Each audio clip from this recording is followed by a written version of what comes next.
접경 지역의 인문학적 자원과 활용 방안에 대한 주제 발표 있겠습니다. 큰 박수로 맞이해 주시기 바랍니다. 예, 반갑습니다. 대진대학교 박영민입니다. 저희 대학을 소개할 때 한반도의 한 중심에 있다 이렇게 얘기합니다. 동서남북의 가장 중심에 있다라고 설명을 합니다. 2년 전으로 기억합니다. 제가 당시 투르크멘 대사관의 초청으로 투르크메니스탄을 방문한 적이 있었습니다. 그때 저희 대학을 먼저 소개를 하고 있는데 경기도 포천시에 있다고 그러는데 그 외국인들이 포천 발음을 잘 못해요. 그래서 포천 그랬더니 어떤 친구가 제 귀에는 자꾸 이제 포춘 이렇게 들리는 거예요. 그래서 맞다. 그래, 행운이 있고 운이 있는 도시다. 만약 당신이 한국에 온다면 반드시 그 행운의 도시 포천을 꼭 찾아달라고 이야기를 했습니다. 실제 포천은 그러한 행운을 가진 도시임에 틀림없는 것 같습니다. 1978년도 당시 미군으로 근무하던 그렉 오웬은 아까 시장님께서도 말씀하셨던 한탄강 유역을 데이트 삼아서 거닐다가 이상한 돌을 하나 발견을 하게 되는 거죠. 그게 주먹도끼라고 하는 세계 역사를 바꿔놓은 대단히 큰 어떻게 보면 하나의 문화적 근거를 찾게 됩니다. 그래서 세계 역사는 뒤바뀌어 버립니다. 포천은 세계의 시간을 바꿔버린 그런 도시였던 것인 거죠. 또 한 번은 제가 노르웨이를 방문한 적이 있었습니다. 노르웨이의 누피라고 노르웨이 국제평화연구소인데요. 거기 소장하고 얘기하면서 노르웨이가 자랑하는 게 이제 여러 가지가 있겠습니다만은 비틀즈가 노래했던 노르웨이 숲, 요새 뭐 아파트 이름 아닙니다. 그래서 노르웨이 숲을 얘기해서 포천에 오면 노르웨이 숲만큼 넓은 면적은 아니지만 정말 모든 수종들이 다 볼 수 있고 아름다운 숲이 있노라. 그래서 그러한 공간은 마치 대한민국에서 우리가 자랑하는 이 광릉이 노르웨이에 버금가는 세계적인 숲이니 언제 꼭 한번 방문을 해달라.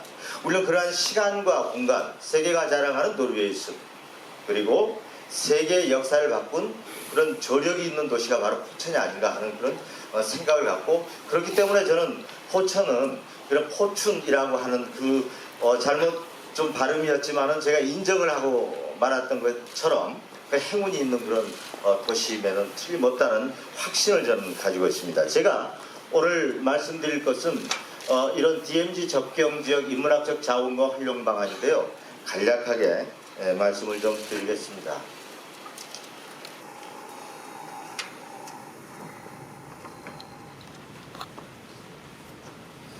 우리가 평화로 갈 것인가 전쟁으로 갈 것인가, 최소한 2018년 이전까지는 왼쪽으로 가는 그러한 우리가 위험한 길을 가게 됐던 것인데요. 2018년 들어서 급격히 우리는 우리의 힘에 의해서 의지로 오른쪽으로 저렇게 피스라고 하는 그 길로 향하게 되는 우리는 저력을 한번 발휘했던 것이죠. 지금 당장은 여러 가지 어려움이 있지만 꼭 극복할 것이라는 그런 믿음, 확신, 또 우리의 그 의지를 다시 한번 발휘해야 될 때가 아닌가 싶습니다. 제가 잘 쓰는 경구인데요. 윈스턴 처칠은 2차 세계대전이 끝나고 이런 이야기를 합니다. To jojo is better than to war 라고 하는 말이죠. 그 참혹한 전쟁을 겪고 나서 아무래도 전쟁보다는 조조, JAW는 아래 턱을 얘기합니다. 그러니까 싸움보다는 아무래도 말로 하는 게 낫더라 라고 하는 것이죠. 바로 여기에서 우리는 평화라고 하는 가치를 여실히 느껴줄 수가 있는 것이죠. 그런데 또 금년도 같은 경우 우리 놓고 보면 그런 전쟁과 평화가 상당히 크게 교차하는 시기이기도 합니다. 금년은 독일 통일이 된 지 딱 30년이 되는 해이고요. 한국전쟁이 발발한 지 70년이 되는 해입니다. 아울러 우리가 남북이 분단된 채 살게 된 DMZ가 설정된 지 67년을 맞습니다. 이제 두 세대를 넘어서서 세 세대를 향해 가고 있는 것입니다. 그래서 우리에게 이 DMZ와 접경 지역을 어떻게 우리가 만들어가야 하는 것인가 하는 것은 대단히 중요한 책무라고 느껴집니다. 그래서 저는 DMZ를 늘 우리의 의지를 담아서 꿈이라고 하는 것은 그저 주어진 것이 아니라 의지가 결합됐을 때 그것은 우리에게 비로소 의미가 되는 것이기 때문에 드림 메이킹 존이라는 표현을 저는 즐겨 쓰게 됩니다. 이 한 장의 사진이 그러한 드림 메이킹 존을 만들 수 있는 대단히 큰 의미를 던져준 대사건이었던 것입니다.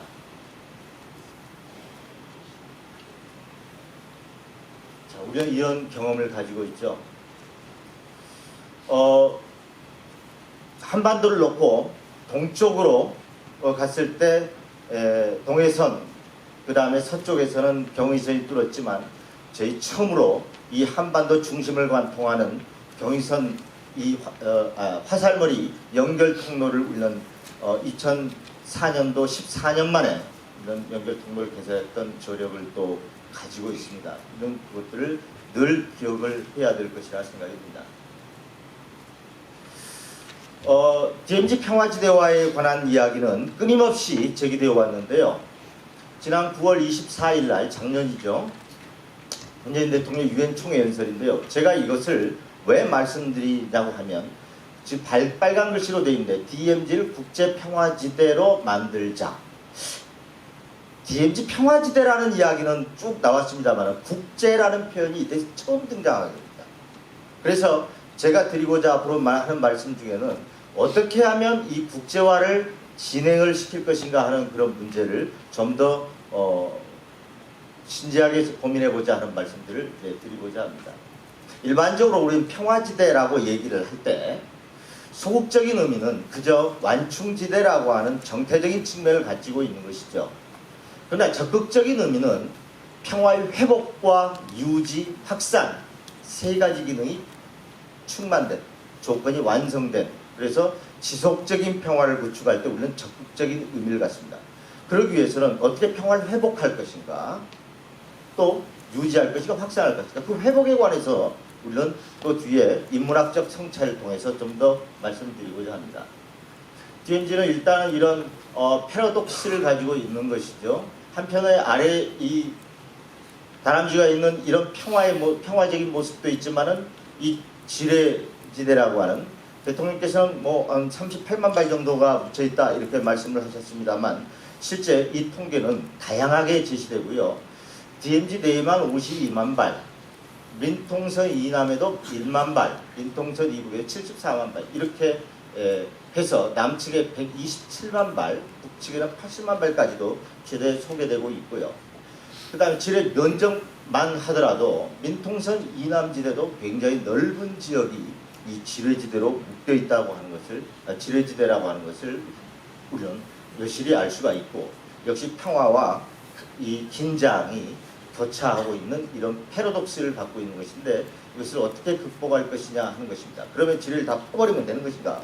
꼭 그렇지 않습니다. 저는 지뢰지대는 그대로 유지되어야 된다는 생각을 가지고 있습니다.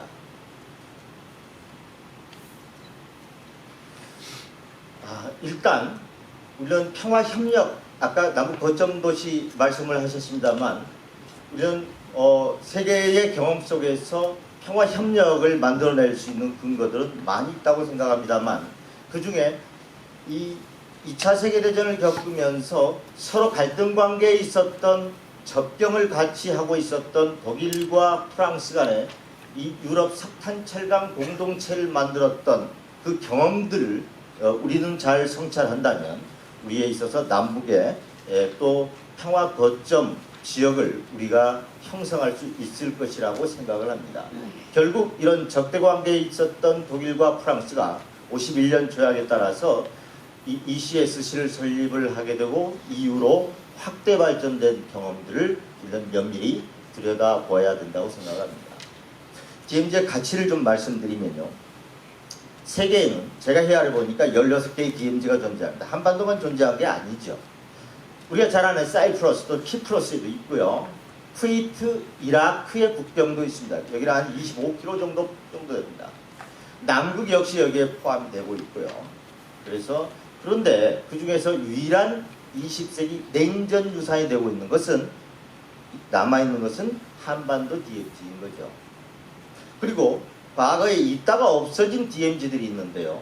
베트남 17도선 DMZ, 좀 이따 설명을 드리겠습니다만 길이가 55km 정도 됩니다. 동서독 국경 1393, 약 1400km 정도 길이고요. 넓이는 길어봐야 폭은 500m 정도밖에 되질 않습니다. 세계적인 생태 관광지대로 변모하고 있고 주변 지역으로 이러한 경제적 파급이 이어가고 있는 것을 볼 수가 있습니다. 우리는 DMZ의 가치를 재설정을 해야 될 필요가 있는데, 그러기 위해서 우리는 그대로 전쟁 지향적인 유산으로만 남겨놓을 것인가?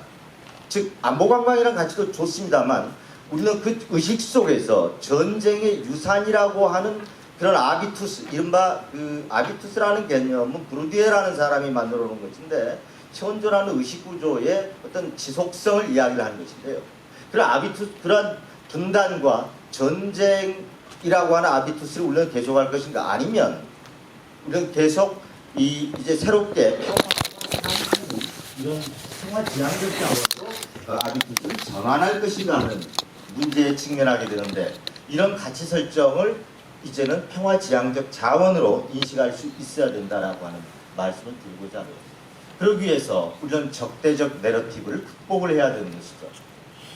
그래서 적대적 서사의 극복을 어떻게 하는 것이냐면 세 가지 형태로 나눌 수가 있습니다. 단순히 전쟁지향적 유산을 아까 말씀드렸듯이 기억, 어두운 기억에 있지만은 그 기억을 평화적인 것과 생태적인 것을 같이 결합돼서 나타난 그런 형태여야 되는 것이죠.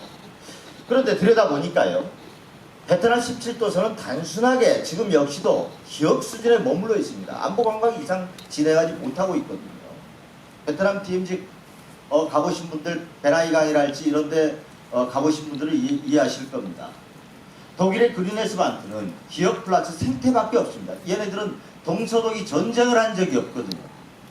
동독이 만들어 놓았던 것입니다. 독일의 DMZ. 동독이 탈출을 방지하겠고.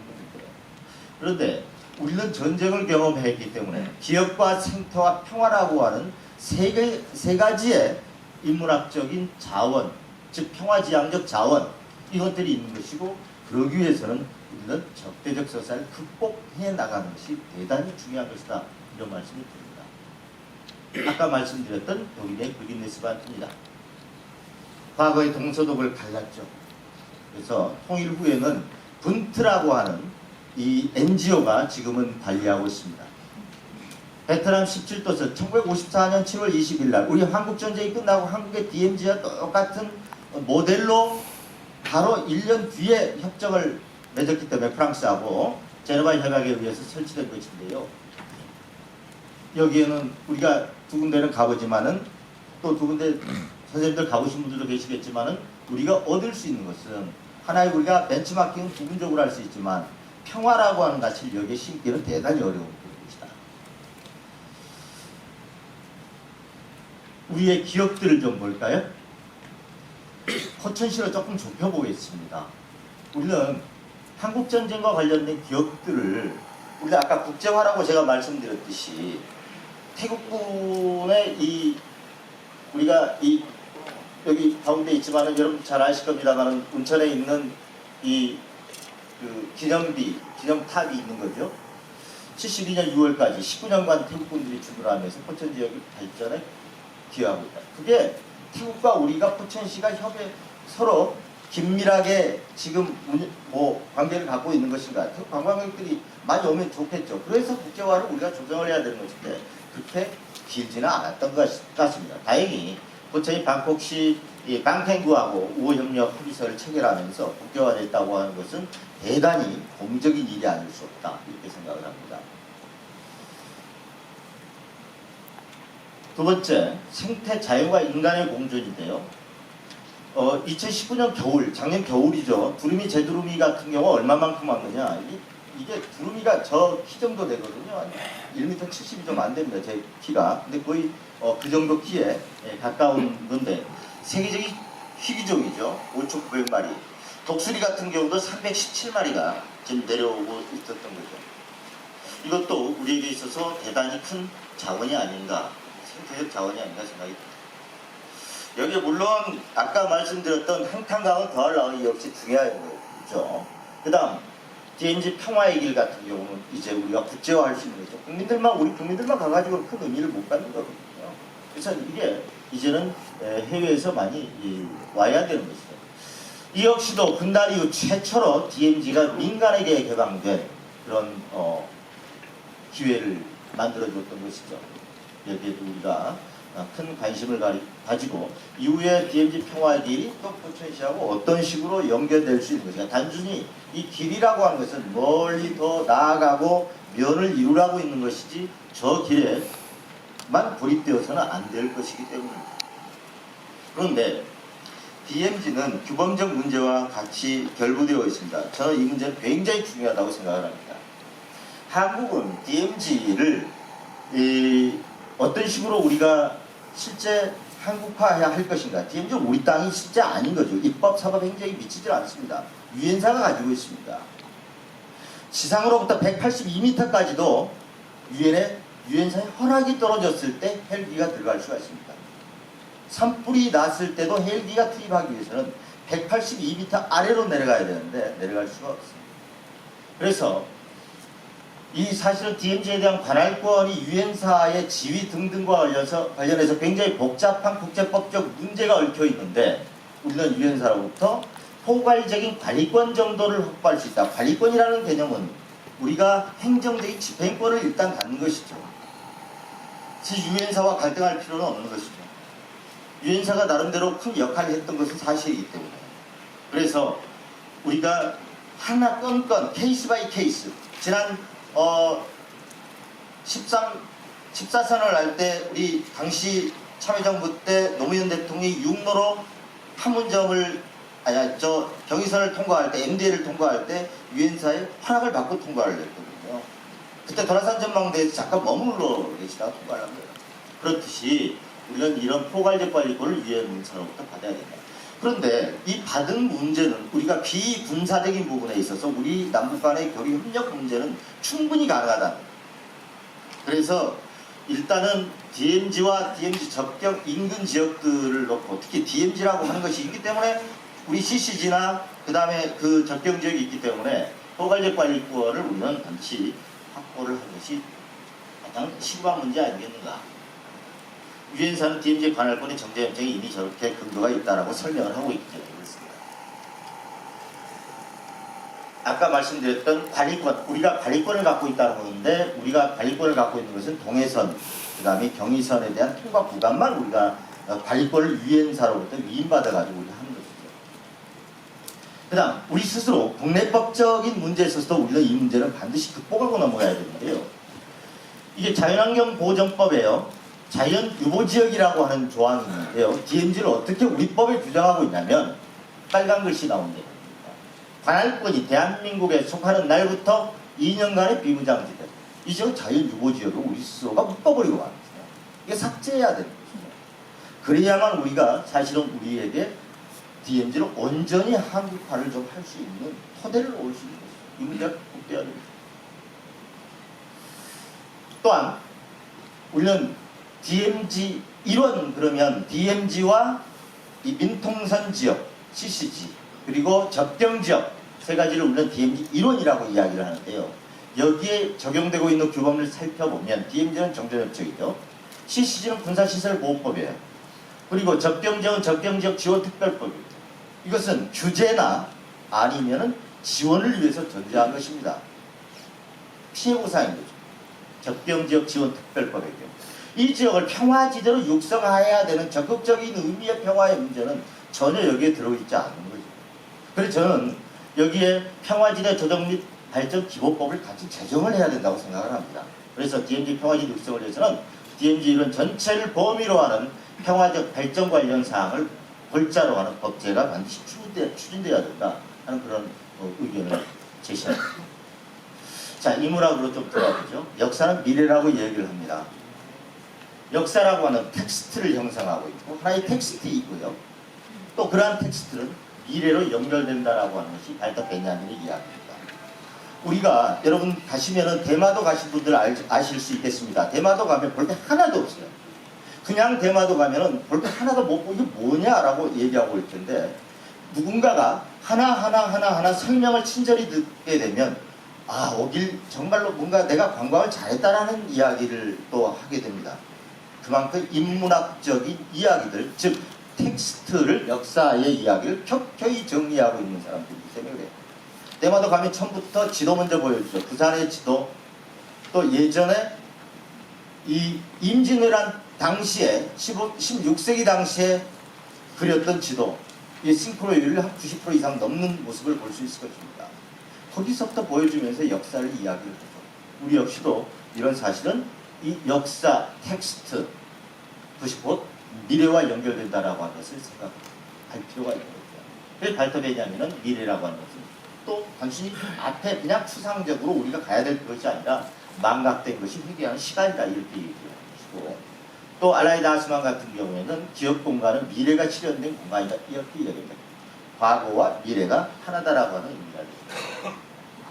그래서 우리는 시대를 포괄해서 집단 기억은 문화적 기억이다라는 그런 또 이야기가 있고 또 시간적 공간적 배경이라고 하는 것은 의미를 구체화하는 현장. 아까 제가 한탄강에서 그레코웬 주먹도끼 말씀드렸고 또 공간의 문제 수목원 말씀드렸듯이 이런 시간과 공간의 이런 배경들이 우리의 하나의 서사를 만들어내는 것이다. 그리고 그것들은 문학의 이야기로 담겨질 수가 있는 것이다 라는 말씀입니다. 그래서 DMZ 문학은 분단 접경 지역을 시공간으로 해서 작품의 다양한 배경으로 활용되기도 해왔습니다. 공간을 바탕으로 한 이런 역사적 서사와 이런 DMZ에 대한 집단 기억, 이것들이 DMZ 인문학의 자산입니다. 이것이 파주시가 시작을 하고 있습니다. 파주시는 이 임진강 다리에 있는 여러 개가 있는 그 다리들의 역사들을 다 기록을 하고 이제 그걸 아카이브로 만들려고 합니다. 즉 디지털화하는 것이죠. 우리도 마찬가지 이 연천도 김포도 시작을 곧 할 것이라고 저는 생각을 합니다. 실무자들로 만나보면 그런 의식들을 공유하고 있습니다. 포천도 시작해야 될 때가 아닌가 그런 생각을 합니다. 예를 들어 최인훈의 소설 같은 경우 여기도 판문점으로부터 갈등으로부터 그래서 어디로 갈 데 없는 그 주인공은 결국 몸을 던져버립니다. 홍콩에 못 가서. 이런 이야기들도 우리에게 있어서는 단지 분단문학이라기보다도 DMZ 문학이라고 우리는 또 볼 수가 있는 것이고 DMZ 인문학의 자산이라고 우리는 볼 수가 있는 것이죠. 이런 것들 이제 영문학에서 알릴 필요가 있는 것이고요. 또 이효철 선생이 쓴 이 소설 판문점 같은 경우도 이런 남녀가 판문점 회담 때 만나서 동질감과 이질감 서로 확인한 과정을 느낍니다. 요새 여러분들 사랑의 불시착이라고 TV에 드라마 보면은 아마 그 또 맥락들을 이해하실 수 있을 것이라고 생각합니다. 그 드라마 끝났습니다. 아마 다시 보시면은 처음 못 보신 분들은 재미나실 겁니다. 또 박찬욱 감독이 이 공동경주교육 JSA 이것은 원래 이제 장편 소설에서 쓰여진 것인데 소설이 영화로 되는 그런 경우. 이번에 우리 아카데미상 수상을 했지만 이거 역시도 굉장히 큰 박찬욱 감독의 이 JS에도 인기를 가졌던 그런 영화 아니겠습니까? 승일교 타령이라는 신경림 선생의 시. 이 승일교라고 안 아시겠습니다만 북한이 반쪽 놓고 미국이 반쪽 놓고 그래서 완전한 하나의 다리를 만들었던 그런 특이한 그런 다리인데 이 다리를 실제 우리만 알지 세계가 모르고 있는 것이죠. 이 건축의 양식도 다르고요. 이런 것들도 우리의 인문학 차원이고 연구를 해야 될 필요가 있는 겁니다. 또 이 시로 나타났던 엉겅퀴꽃이라고 하는 이 슬픔의 정조가 남아있는 민영의 시 같은 경우 철원토냐 엉겅퀴야 난리통에 서가일 홀로 사는 건데 이게 또 언제든지 노래나 부각화할 수가 있는 거죠. 이런 노래들이 있습니다. 한탄강변 엉겅퀴야 나를 어디 가서 숲곡소리 녹이네 끝이 이렇게 끝나는 시기 있습니다. 철원지역이 최근에 이제 이태준 문학을 또 재검토하고 있습니다만 이 짧은 단편 소설인데 이태준의 소설 속에서 주인공이 갔던 지역들을 설명하는 그런 프로그램을 만들고 있는데요. 우리 포천도 그런 문학의 자산들이 이제 발굴이 되고 해야 될 필요가 있는 거죠. 젊은 작가가 이현이라는 작가가 소설 속에서 1945년을 지금의 소환을 하게 됩니다. 그래서 철원을 다시 한번 당시의 철원을 젊은 시각으로 재해석을 해가면서 이야기하는 모습들을 볼 수 있었습니다. 이런 것들도 우리는 대단히 흥미롭게 지켜볼 수 있는 DMZ 인문학적 자산이 과거에만 있는 것이 아니라 이제 계속 발전돼 간다는 것을 우리는 모습을 볼 수 있는 것이죠. 장르는 이제 문학을 넘어서서 예술로까지 승화되고 있습니다. 이렇게 그림에서 나타나기도 하고요. 그 전에 사실은 비무장지대라고 하는 문익환 선생이 쓴 시가 있고, 이것이 이 김용우라고 하는 서울대 출신의 국악과 출신의 이 국악인인데 비무장지대라고 하는 국악가요로 만들어 놓은 게 있습니다. 제가 사실은 넣었는데 이게 잘 안 돼서 이게 빼버렸는데, 혹시 듣고 싶으신 분들 굉장히 흔쾌한 음악인데 유튜브에서 비무장지대 김용우 치시면은 그 음악을 들어볼 수가 있을 텐데요. 현실에 아까 제가 실존을 보면 이런 갈등과 단절, 긴장과 전쟁 안복, 아직도 적대적 서사, 전쟁 지향적인 유산, 이 단계에 머물러 있는 경우들이 굉장히 많아요. 이걸 보호해야 되는 거죠. 그래서 우리는 어떤 통로, 문학과 영화, 예술이라고 하는 장르를 통과할 때 섹트와 생명의 문학, 그리고 갈등이 아니라 잘못 오타가 난데요, 상생과 평화의 문학으로 우리는 새롭게 거듭날 수 있다라고 생각을 합니다. 자, 산정호수 인근에 가보면 슬픈 역사들도 있어요. 과거의 미군 기지였죠. 그리고 그 근처에는 국내에서 가장 큰 기지촌이 형성되어 있었습니다. 그 앞쪽 언제를 보면 이름 없는 무덤들이 있습니다. 당시 이 미군 부대 인근에 있는 이 촌에서, 기지촌에서 일하던 여성들의 무덤들이 거기에 한 맺힌 채로 뭉쳐있어요. 그것들 우리의 유산입니다. 냉전의 유산. 그래서 우리는 그런저런 내용들을 우리는 다 갖고 있기 때문에 포천에서 이제 우리는 인문학적 자산의 발굴로 나아갈 때가 됐다라고 하는 점을 강조하면서 마치겠습니다. 고맙습니다.